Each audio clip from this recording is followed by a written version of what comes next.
श्री कृष्ण, राधे राधे। श्री हरदास। और ये मिली है लाला से, और ये लाला का नाम रखा है राजा बेटा।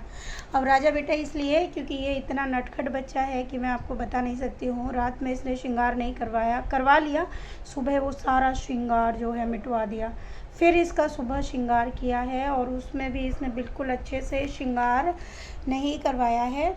और जब हम कल कृष्णा को छोड़ने गए थे ना उनके घर पे, तो ये चांदी के लाला है। ये एक उन्हीं मंदिर के उधर ही अलमारी पर बैठे हुए थे ये, और बिल्कुल काले हो रखे थे, और इन पर जो है सोना की निगाह पड़ गई थी। तो ये जो है सेवा के लिए बोलने लगे ये लाला जो है। लेकिन मैं इनको नहीं लाना चाहती थी, जो सत्य है मैं इनको नहीं लाना चाहती थी, क्योंकि ये चांदी में थे। तो मेरे दिमाग और मेरी सोच थोड़ा डिफरेंट है, और मेरा मानना है कि उन्होंने बताया कि उनको ये लाला जो है गिफ्ट में मिले थे।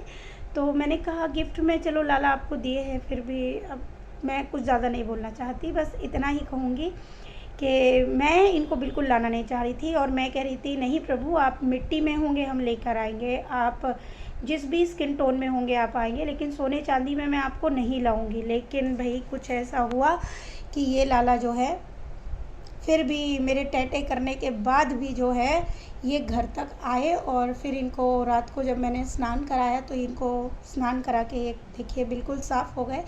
और साफ़ होने के बाद इनका श्रृंगार किया था रात को, सारा श्रृंगार इन्होंने ख़राब कर लिया। सुबह फिर दोबारा से ये श्रृंगार हुआ, अभी भी ये सूखा नहीं है श्रृंगार, और ये इस तरीके से है। और अब ये बोल रहे हैं कि मुझे नहीं जाना है। और मैंने फिर इनको काफ़ी समझाया है कि देखो लाला, हम चांदी के लाला नहीं ले सकते हैं, और ना ही तुमको हम रख सकते हैं, क्योंकि हम तो रोज़ सेवा देते हैं। और आप ये बहुत धातु भी काफ़ी मैं कैसे बताऊँ अब कान्हा जी के लिए कि ये हल्के होते हैं, है ना। और हमारे यहाँ तो रोज़ स्नान और रोज़ सेवा होती है, और रोज़ स्नान और रोज़ सेवा होगी तो ये कुछ समय के बाद, हो सकता है ज़्यादा नहीं, थोड़े लॉन्ग टाइम के बाद, 1 साल में या 1.5 साल में ये जो चांदी है ये कम हो ही जाएगी, मतलब घिस जाएगी कहीं ना कहीं से, और वो चीज़ भैया हमको कष्ट देगी। इसलिए मैंने लाला को समझाया है कि तुम इसमें हमारे पास मत आओ। हाँ, कभी जीवन में ऐसा मेरे पास हुआ कि मैं तुमको आना ही है चांदी में भी, तो मैं आपके लिए ना, मतलब जीवन में कभी, मुझे नहीं पता कब, जब आपकी आज्ञा होगी तब बहुत हैवी धातु में मतलब आप आएंगे, ताकि हम आपको पूर्ण रूप से सेवा दे पाए। क्योंकि ऑलरेडी इस समय सेवा के लिए हमारे पास सब है, लेकिन सुबह से ही ये मुंह बना के बैठा हुआ है। मैं जहाँ भी वो सूखने के लिए बोल रही हूँ, सूख नहीं रहा है। देखो सारा श्रृंगार भी फैलाने में लगा हुआ है, और इस तरीके से मुंह बना के बैठा हुआ है कि नहीं भाई, और बार बार एक ही चीज़ बोल रहा है, मुझे नहीं जाना है, मुझे मत दो। मैंने कहा तू इतना हल्का सा है ना लाला, कि कुछ दिनों की सेवा के बाद जो है सब बेकार हो जाएगा, ख़राब हो जाएगा, मैं कैसे बोलूँ। लेकिन कहते ना, वो कृष्णा भी ऐसे ही कर रहा था, अब ये भी।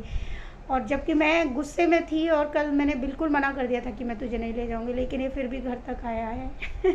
इसके साथ एक और लाला आया है, जैसे दीदी ले गई है। अब वो दीदी देखिए मुझे आई नहीं है अभी, वो उनका श्रृंगार हुआ है या नहीं वो मुझे नहीं पता है। अब वो आएंगे तो देखते हैं क्या है, और फिर उसके बाद अगर उनका श्रृंगार या वो साफ़ नहीं हुए होंगे तो उनको फिर हम सेवा देंगे, और उनसे भी आपको मिलवाऊंगी। ये 2 लाला जो है उनको गिफ्ट में मिले होंगे। तो मैं सबसे पहले तो रिक्वेस्ट करूंगी कि देखिए, आप गिफ्ट में इस तरह से लालाओं को गिफ्ट में मत दिया कीजिए। ये कोई तोहफ़ा नहीं है जो आप गिफ्ट में प्रभु को दे देते हैं। अगर आप गिफ्ट में देना ही चाहते हैं तो उस परिवार में दें जहाँ वास्तव में ठाकुर जी की पूर्ण रूप से सेवा होती है। पूजा वाली जगह पे भी कोई फ़ायदा नहीं है ठाकुर जी को गिफ्ट देने का। कारण क्या है कि आप जो है ठाकुर जी को इकट्ठे करते जाएंगे, सेवा नहीं करेंगे। तो क्या आप सोच के देखिए, बस थोड़ा सा सोचिए, है ना। प्रभु का आशीर्वाद गिफ्ट में दीजिए, आप दुआ मांग के दीजिए, कुछ और दीजिए, लेकिन आप इस तरह से गिफ्ट में ठाकुर जी को ना दें। ये मेरी पर्सनल राय है। अगर आपको सही लगे तो मुझे ज़रूर लिखिएगा, और लाला कैसे लग रहे हैं ज़रूर बताइएगा। ये राजा बेटा है, मैंने इसको इतना बोला है ना, इसको गुस्सा किया ना तो बहुत ज़्यादा, और गुस्से में भी ये थोड़ा ऐसे ही है, तो मैंने इसको राजा बेटा बोल दिया। ठीक है, तू अब राजा बेटा है। ये देखो, ये राजा बेटा है। तिल लगा लिए तो अब राजा बेटा ही है।